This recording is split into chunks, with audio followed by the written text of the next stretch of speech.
press the bell icon on the YouTube app and never miss another update.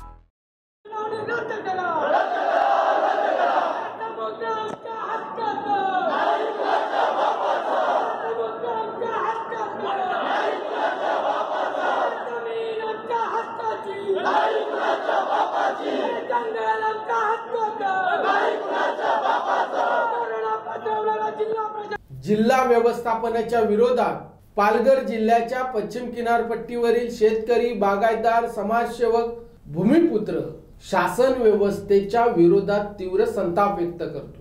किनारा क्षेत्र व्यवस्थापन आराखडा मंजूर करून घेण्याची या शासन व्यवस्थेला इतकी घाई का? कोणतं अतितातडीचं काम या जिल्हा व्यवस्थापनाला पूर्णत्वास न्यायचं आहे? कारण वर्ष दीड वर्षापूर्वी किनारा क्षेत्र व्यवस्थापन आराखड्याच्या संदर्भात जी जनसुनावणी आयोजित करण्यात आली होती, त्या जनसुनावणीच्या वेळी समस्त ग्रामस्थांनी एकच हरकतीचा मुद्दा ठेवला. ग्रामस्थांचं असं म्हणणं आहे, गावागावात तालुका पातळीवर ज्या क्षेत्रासाठी किनारा क्षेत्र विकास आराखडा तुम्ही घोषित करणार आहे, त्या क्षेत्रातील संपूर्ण लोकवस्तीमध्ये पहिल्यांदा शासनाचं किनारा क्षेत्र व्यवस्थापन आराखड्या संदर्भातलं धोरण काय, त्या धोरणाच्या संदर्भात जी काही टिप्पणी आहे ती टिप्पणी मराठी भाषेत प्रसिद्ध करा. जे काय आराखडे आहेत, जे नकाशे आहेत, ते लोकांपर्यंत पोहोचवा. किनारा क्षेत्र व्यवस्थापन आराखड्या संदर्भात शासनाने कोणतं धोरण निश्चित करण्याची भूमिका घेतलेली आहे हे लोकांना पहिल्यांदा कळू द्या. त्यानंतर लोकांचं प्रबोधन झाल्यानंतर तुम्ही योग्य पद्धतीने हरकती, सूचना मागवण्याची भूमिका घ्या. किनारा क्षेत्र व्यवस्थापन आराखड्याच्या मंजुरीत वाढवण बंदराचं भविष्य अडकलंय का, असा प्रश्न आहे. किनारा क्षेत्र व्यवस्थापन आराखड्याची जनसुनावणी लोकांच्या हरकती, लोकांच्या तक्रारी विचारात घेऊन सर्वसमावेशक योग्य रीतीने जनसुनावणी घ्यायला कुणाचीही हरकत नसावी. परंतु जिल्हा व्यवस्थापन अशा पद्धतीची जनसुनावणी घ्यायला तयार नाही. याचं कारण काय? किनारा क्षेत्र व्यवस्थापन आराखड्याची जनसुनावणी कोरोनाची पार्श्वभूमी असताना अतिघाईने पूर्णत्वास नेण्यामागची कारण मीमांसा काय, अशा अनेक गंभीर महत्वपूर्ण बाबींवर आपण भाष्य करणार आहोत. वाढवण बंदराच्या निर्मितीचं भविष्य किनारा क्षेत्र व्यवस्थापन आराखड्याच्या मंजुरीत अडकून पडलंय का? इतर कायदेशीर अडचणीच्या मुद्द्यांवर मात करण्यासाठी हे केंद्र सरकार, हे राज्य सरकार किनारा क्षेत्र व्यवस्थापन आराखडा मंजूर करू पाहत आहे का? कोरोनाची पार्श्वभूमी असताना सुद्धा हे जिल्हा व्यवस्थापन जनसुनावणीची प्रक्रिया घाई गडबडीत का पूर्णत्वास नेते, हा मुद्दा आहे. या सर्व गंभीर बाबींचा आपण तपशील पाहणार आहोत. मी नवनाथ गुरव आणि आपण पाहतात समर्थन लाईव्ह. 2 दिवस पालघर जिल्ह्याच्या किनारपट्टीवर जिल्हा व्यवस्थापनाच्या अति घाई गडबडीच्या एकूण भूमिकेबद्दल तीव्र संताप व्यक्त होतोय. पालघर जिल्ह्याच्या पश्चिम किनारपट्टीवर असलेला चिकूचा हरित पट्टा, डहाणूसारखं संवेदनशील पर्यावरणाचं क्षेत्र आणि प्रचंड कांदळवनाचं उद्ध्वस्त होणारं क्षेत्र, शिवाय वसई, विरार, नालासोपारा पासून ते थेट झाईबोर्डी पर्यंत असलेला संपूर्ण हरित पट्टा किनारा क्षेत्र व्यवस्थापन आराखड्यामुळे उद्ध्वस्त होणार आहे, अशी संतापाची भावना इथल्या ग्रामस्थांमध्ये आहे. किनारा क्षेत्र व्यवस्थापन आराखड्याच्या संदर्भात जी 2 दिवसात जनसुनावणीची प्रक्रिया झाली, त्या प्रक्रियेमध्ये नेमकं काय वातावरण होतं, कशा पद्धतीचा लोकांचा संताप होता, नेमकी काय परिस्थिती होती. समीर वर्तक पर्यावरण संवर्धन समितीचे अध्यक्ष आहेत, ते त्या घटनास्थळी उपस्थित होते. जॉन परेरा पर्यावरणाच्या संबंधित काम पाहतात. जॉन परेरा, समीर वर्तक घटनास्थळी नेमकी काय बाजू मांडतायत आपण प्रत्यक्ष ऐकू. ही सुनावणी रद्द करा आणि तुम्ही समोरासमोर सुनावणी घ्या आणि कोरोना काळ संपल्यानंतर सुनावणी घ्या. एवढी काय लागली की आता सुनावणी घ्यायची, एवढी काय लागली? कोरोना काळ संपू दे. शासनाचे असे अनेक प्रकल्प, अनेक गोष्टी होत आहेत, आपण बंद राहू दे. आम्ही सुनावणीला विरोध करत नाहीये. आमचं म्हणणं एवढंच आहे की अशा पद्धतीने सुनावणी घेऊ नका. ही सुनावणी नकोय. आमच्या समोरासमोर घ्या सुनावणी. सूचना आणि हरकती मागवा. सूचना हरकती मागवून प्रत्येकाने वेळ द्या, टाइम द्या आणि मग सुनावणी घ्या. आणि त्या अगोदर जो आरेखडे आहेत, जे नकाशे आहेत, ते सगळ्या ग्रामपंचायतीवर प्रसिद्ध करा, वर्तमानपत्रात प्रसिद्ध करा, लोकांना कळू दे आमच्यासाठी काय वाढलं ठेवलंय ते. मग लोक येते सुनावणीसाठी. ही गपचूप सुनावणी घेतली जाते केवळ भांडवलशाही धोरणासाठी, पुढे रेटण्यासाठी. हा आमचा मूळ मुद्दा आहे. म्हणून आजची सुनावणी रद्द करा ही आमची प्रमुख मागणी आहे. कारण कोरोना म्हणजे आपल्या जीवाशी खेळ आहे. आज आपल्याला इथे त्यांनी बोलवलेलं आहे. आज हे जे बोलवलेलं आहे त्याची कोरोना त्यांच्यामुळे आपल्यामुळे त्यांना झालं तर कोण जबाबदारी घेणार आहे? इथून गेल्यानंतर संध्याकाळी कोण आजारी पडला तर तो वाचणार आहे का?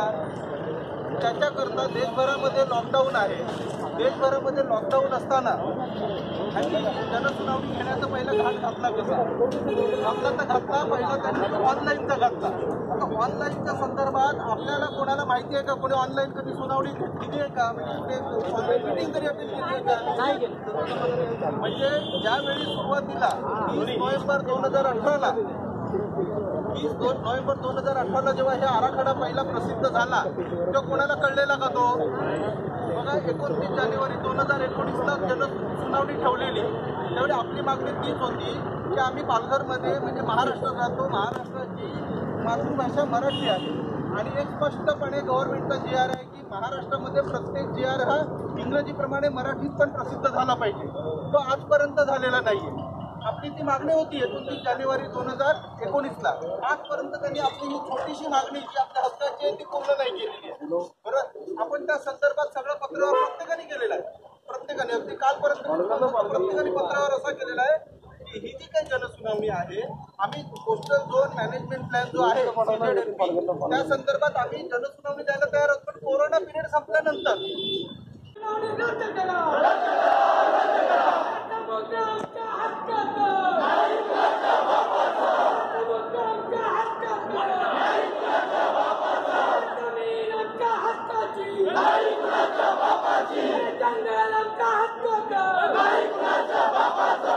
आपण समीर वर्तक यांना ऐकलेलं आहे. सुनावणीच्या संदर्भात ग्रामस्थांच्या काय बाजू आहेत त्या बाजू आपण ऐकलेल्या आहेत. आता मुद्दा उरतो, जिल्हा प्रशासनाची अतिघाईने जनसुनावणी घेण्याची भूमिका का? कोरोनाची पार्श्वभूमी आहे आणि या पालघर जिल्ह्यात दिवसेंदिवस अधिक प्रमाणात कोरोनाचा प्रादुर्भाव होतो. जिल्हा प्रशासन या बाबतीत फार गंभीर नाही का? आणि लोकांच्या प्रश्नावर जिल्हा प्रशासनाला काम करण्याची एवढी घाई असेल तर जव्हार, विक्रमगड, मोखाड्यात ज्या काही पाणी पुरवठ्याच्या योजना आहेत त्या पाणी पुरवठ्याच्या योजना गेले 10 वर्ष अर्धवट स्थितीत आहे. लोकांना प्यायला पाणी नाही, जनावरांना दुष्काळात चारा मिळत नाही. संपूर्ण पालघर जिल्ह्याच्या सिंचन व्यवस्थेचे 3-13 वाजलेले आहेत. अशा अनेक गंभीर बाबी आहेत त्या संपूर्ण पालघर जिल्ह्यात अति तातडीने लक्षात घ्यायला पाहिजे. त्याकडे हे जिल्हा व्यवस्थापन लक्ष देत नाही. जव्हार, विक्रमगड, मोखाडा, डहाणू, तलासरी या ठिकाणची असलेली आरोग्य व्यवस्था बिनकामाची आहे. जी काही रुग्णालये आहेत ती शोभेची बाहुली आहेत. जिल्हा व्यवस्थापनाला जर काम करायचं आहे तर त्या ठिकाणी काम करा ना, लोकांना त्याची गरज आहे. किनारा क्षेत्र व्यवस्थापन आराखडा मंजूर करून लोकांना कोणता दिलासा देणार आहे? लोकांचा कोणता मूलभूत प्रश्न किनारा क्षेत्र व्यवस्थापन आराखडा मंजूर करून सुटणार आहे? शासनाची भूमिका काय? अशा अनेक गंभीर बाजू आहेत ज्या बाजू आज जिल्हा व्यवस्थापनाला उघडपणे मांडता येत नाही. आता एक चित्र स्पष्ट झालंय की किनारा क्षेत्र व्यवस्थापन आराखड्याच्या संदर्भात हे जिल्हा व्यवस्थापन, हे राज्य सरकार आणि केंद्र सरकार सुद्धा अति घाई करतंय आणि शासन व्यवस्थेला कोणतरी दबाव तंत्राचा वापर करून चालवतंय का, असा यातला महत्वाचा प्रश्न आहे. जिल्हा व्यवस्थापनाच्या घाईची बाजू स्पष्ट झाले. राहिला मुद्दा, किनारा क्षेत्र व्यवस्थापन आराखड्याच्या मंजुरीत वाढवण बंदर निर्मितीचं भविष्य अडकलंय का, हा महत्वाचा मुद्दा आहे. एक गोष्ट स्पष्ट झाली, गेली 22 वर्ष ज्या वाढवण बंदराच्या निर्मितीचं घोंगडं भिजत होतं त्या वाढवण बंदर निर्मितीचा प्रश्न मार्गी लागलाय. वाढवण बंदर होणारच अशी स्पष्ट भूमिका केंद्र सरकारने मांडलेली आहे. केंद्र सरकारची वाढवण बंदर निर्मितीच्या संदर्भातली नेमकी भूमिका काय? केंद्रातले राज्यमंत्री या संदर्भात काय बोलतायत? आपण त्यांची बाजू आहे. बजट अनाउंस होने के बाद तुरंत ही इंफ्रास्ट्रक्चर सेक्टर का एक महत्वपूर्ण डिसीजन वो पोर्ट सेक्टर में लिया गया है। वधवन एक मुंबई से नॉर्थ में और गुजरात के साउथ में महाराष्ट्र में एक लोकेशन है और वहाँ पोर्ट बनाने के लिए, डीप सी पोर्ट बनाने के लिए आज कैबिनेट ने अनुमति दी है। दोस्तों, मैं बताना चाहूंगा कि 90% एक्सपोर्ट इंपोर्ट बाय सी होता है और 3 प्रकार के कार्गो बाय सी से हैंडल होते हैं। एक बल्क कार्गो, मतलब आयरन और कोयला, ये सब बल्क कार्गो की श्रेणी में आता है। एक cargo liquid cargo, petroleum, petrochemicals, others liquid chemicals, ये सब लिक्विड कार्गो में आता है। और बदलते समय में कंटेनर कार्गो का वॉल्यूम बढ़ रहा है। सभी चीज कंटेनर के माध्यम से आए, ये ज्यादा एनवायरमेंट फ्रेंडली रहता है, पोल्यूशन फ्री रहता है, इसलिए कंटेनर कार्गो देश में बढ़ रहा है। आज देश में कंटेनर कार्गो ज्यादातर JNPT मुंबई और मुंद्रा पोर्ट पर होता है और वेस्टर्न कोस्ट में 18 मिलियन TEU की क्षमता आज के दिन में इंडिया में है। भविष्य में 2030 में एक क्षमता बढ़ के हमारी रिक्वायरमेंट की क्षमता बढ़ के 25 मिलियन टन TEU होगी। उसको फिलफुल करने के लिए मोदी गवर्नमेंट ने महत्वपूर्ण डिसीजन लिया है। आज JNPT सबसे ज्यादा कंटेनर हैंडल करते हैं, लेकिन वो सैचुरेटेड हो गए हैं। 10 मिलियन TEU की क्षमता JNPT की थी, आज के दिन में एक क्षमता पूरी हो गई है। ज्यादा कार्गो वहां हैंडलिंग होने की संभावना नहीं है। तो वेस्ट कोस्ट में एक बड़ा पोर्ट बने, ऐसी रिक्वायरमेंट हमारे सामने खड़ी हुई। ऐसी स्थिति में एक ऐसा लोकेशन आइडेंटिफाई किया गया है जो वधवन है। वधवन में कई अपॉर्चुनिटी है जो देश के डेवलपमेंट में एक महत्वपूर्ण भूमिका रख सकते हैं, क्योंकि आज देश के पास 20 मीटर ड्राफ्ट वाला, 20 मीटर ड्राफ्ट मतलब उसकी डेप्थ हो, ऐसा कोई पोर्ट नहीं है। इसलिए क्या होता है, आज कोई बड़ा मदर वेसल्स इंडिया में कंटेनर लेके आते हैं तो पहले कोलंबो जाते हैं या तो सिंगापुर जाते हैं, वहां से उससे छोटा वेसल्स में उसको ट्रांसफर करते हैं, फिर ये कार्गो इंडिया में आता है। वैसा ही इंडिया से एग्जिम करना है तो वैसे ही यहाँ से छोटे शिप में वो जाता है कोलंबो, सिंगापुर, वहां से बड़े शिप में एक कंटेनर ट्रांसफर होता है। आज 20 मीटर ड्राफ्ट वाला एक पोर्ट बनेगा तो डायरेक्ट कार्गो यहां से हैंडल होगा। उससे फायदा ये होगा कि इंडिया में एग्जिम कार्गो की लॉजिस्टिक कॉस्ट कम होगी। लॉजिस्टिक कॉस्ट कम होने से देश का एक्सपोर्ट और देश का इंपोर्ट बढ़ सकता है। दूसरा उसका महत्वपूर्ण पहलू यह है कि ऐसा लोकेशन है, जब आप बड़ा पोर्ट करते हैं तब पोर्ट में लैंड की रिक्वायरमेंट रहती है। उसमें हमें 3,000 हेक्टर लैंड की रिक्वायरमेंट है, लेकिन हमें लैंड एक्वायर करने की आवश्यकता नहीं है, गवर्नमेंट लैंड है। गवर्नमेंट लैंड का उपयोग करने से कोई प्राइवेट लैंड एक्वायर करनी नहीं पड़ेगी, एक व्यक्ति को भी वहां से विस्थापित करना नहीं पड़ेगा। और ये पोर्ट की एक विशेषता यही है कि ये पोर्ट ऐसे लोकेशन पर बन रहा है। देश में पोर्ट लेट इंडस्ट्रियलाइजेशन में उसकी भूमिका इसलिए महत्वपूर्ण रहेगी कि वो Mumbai Delhi national highway number 8 से केवल 34 किलोमीटर दूर है और मुंबई बड़ौदा एक्सप्रेस हाईवे अभी ऑनगोइंग है, उससे केवल 22 किलोमीटर दूर है।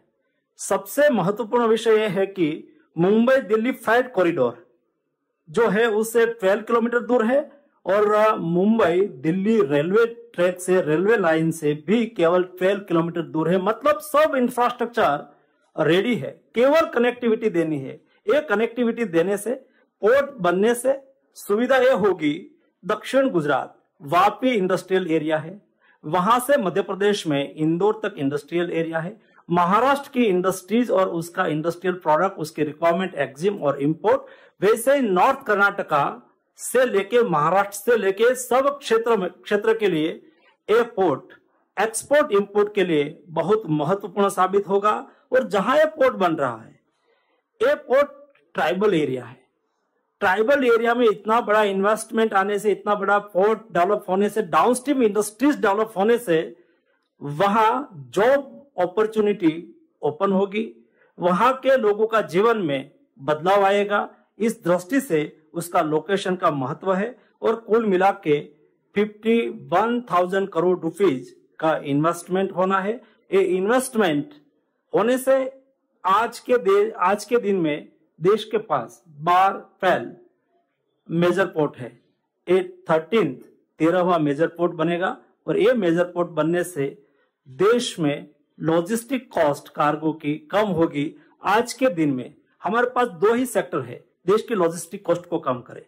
दुनिया की एवरेज लॉजिस्टिक कॉस्ट उनकी वर्ल्ड की जीडीपी के सापेक्ष में 9% है। इंडिया की लॉजिस्टिक कॉस्ट हमारी जीडीपी के सापेक्ष में 14% है। मोदी गवर्नमेंट 2 सेक्टर में इनिशिएटिव ले रही है कि देश में लॉजिस्टिक कॉस्ट कम हो। लॉजिस्टिक कॉस्ट कम करने के लिए एक देश में पोस्टल शिपिंग को बढ़ावा देना और इंग्लैंड वाटरवेज को बढ़ावा देना, ये 2 सेक्टर में ये वधावन पोर्ट एक अपनी महत्व की भूमिका अदा करेगा। इस दृष्टि से पोर्ट का महत्व है। और ये निर्माण कार्य अभी से शुरू होगा, उसकी प्रोसेस शुरू होगी। और महाराष्ट्र में दहानू है, उसके एकदम बगल में, और गुजरात में उमरगांव है, गुजरात की बॉर्डर है, वहां से महाराष्ट्र साइड 35 किलोमीटर के लोकेशन पर ये बन रहा है। ये बनने से देश को बहुत बड़ा फायदा होगा। आपण केंद्रीय राज्यमंत्र्यांना ऐकलं आणि त्यांनी वाढवण बंदराच्या संदर्भातला संपूर्ण तपशील मांडलेला आहे। मग मुद्दा असा उरतो, वाढवण बंदर निर्मितीसाठी केंद्र सरकारला अडवतंय कोण? केंद्र सरकारने वाढवण बंदर निर्मितीची घोषणा केली, तरतुदीची घोषणा केली, प्रत्यक्ष काम केंद्र सरकार या संदर्भात करत नाहीये।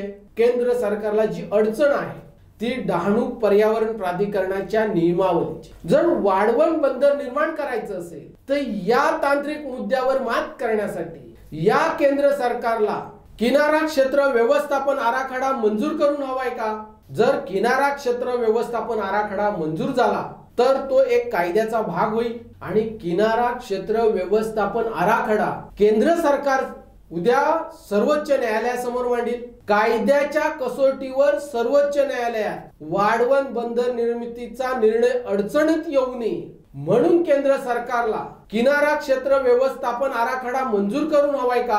कारण आपण केंद्रीय राज्यमंत्र्यांची बाजू ऐकली, त्यांनी काही बाबी तपशीलवार मांडलेल्या आहेत। केंद्र सरकारला कोणतीही जमीन संपादित करायची नाही।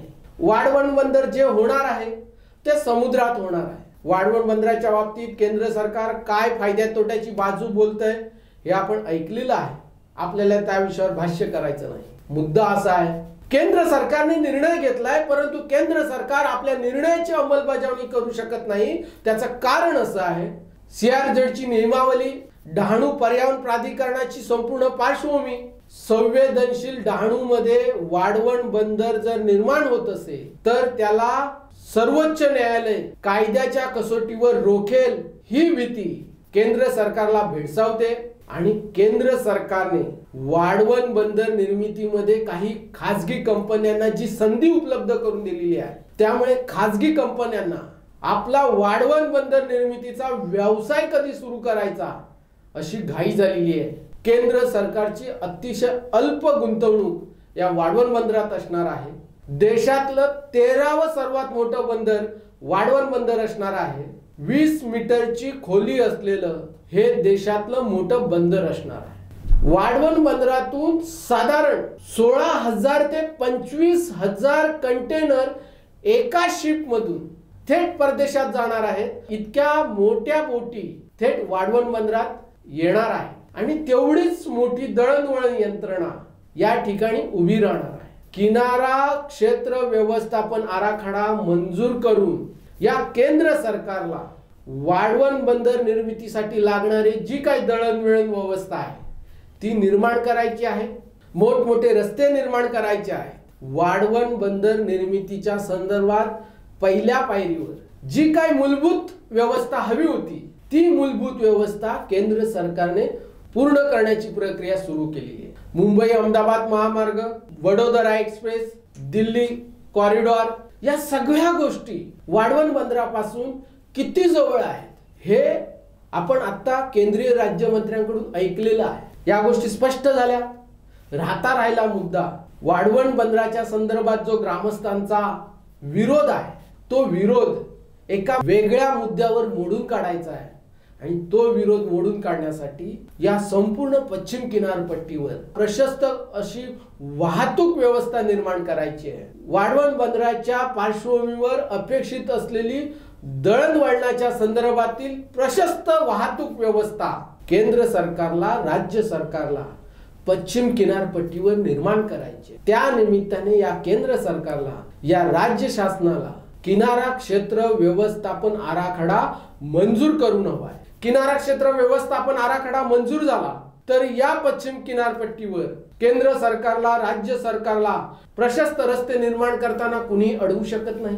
हरित पट्टा उद्ध्वस्त करताना पर्यावरणाचा कायदा आडवा येणार नाही आणि मँग्रोव्हचं क्षेत्र नष्ट करताना मँग्रोव्हचा नियम आडवा येणार नाही। या सर्व गंभीर बाबींचा विचार करून केंद्र सरकार, राज्य शासन आणि जिल्हा व्यवस्थापन किनारा क्षेत्र व्यवस्थापन आराखडा अति घाईने मंजूर करू पाहतंय का, असा प्रश्न आता सुज्ञ नागरिकांना पडलेला आहे। या पश्चिम किनारपट्टीवर जे सुज्ञ तरुण मच्छीमार आहे, या पश्चिम किनारपट्टीवरचा जो बागायतदार आहे, एकूणच सुशिक्षित भूमिपुत्र, आता केंद्र सरकारच्या मनात काय आहे, या राज्य शासनाच्या मनात काय आहे आणि जिल्हा व्यवस्थापन अति तातडीने किनारा क्षेत्र व्यवस्थापन आराखडा का मंजूर करू पाहतंय, याचे थोडे संकेत मिळालेले आहेत। तरुणांच्या मनात एक भीती आहे, वाढवण बंदर निर्मितीसाठीच किनारा क्षेत्र व्यवस्थापन आराखडा मंजूर करण्याचा प्रयत्न सुरू आहे का,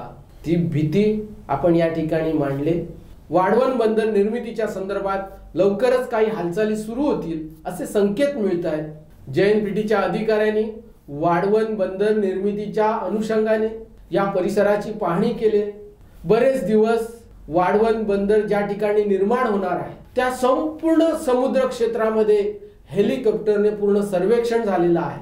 वाढवण बंदर निर्मितीच्या प्रक्रियेमध्ये कायद्याच्या कसोटीवर पर्यावरण, हरित पट्टा हा जो महत्त्वाचा मुद्दा आहे, तो मुद्दा सर्वोच्च न्यायालयात टिकणार नाही। यासाठी किनारा क्षेत्र व्यवस्थापन आराखड्याची पर्यायी व्यवस्था निर्माण केली जाते का, असा प्रश्न आता पुढे येतोय। नेमकं केंद्र शासनाच्या मनात काय, राज्य शासनाच्या मनात काय आणि जिल्हा व्यवस्थापन या प्रस्थापित खाजगी कंपन्यांचं बाहुलं बनलंय का, या सर्व गंभीर बाबींचा तपशील आपण सातत्याने पाहणार आहोत। तो तपशील पाहण्यासाठी आपण समर्थन लाईव्ह सबस्क्राईब करा, बेल आयकॉन दाबा, आपली प्रतिक्रिया कमेंट बॉक्समध्ये न चुकता कळवा।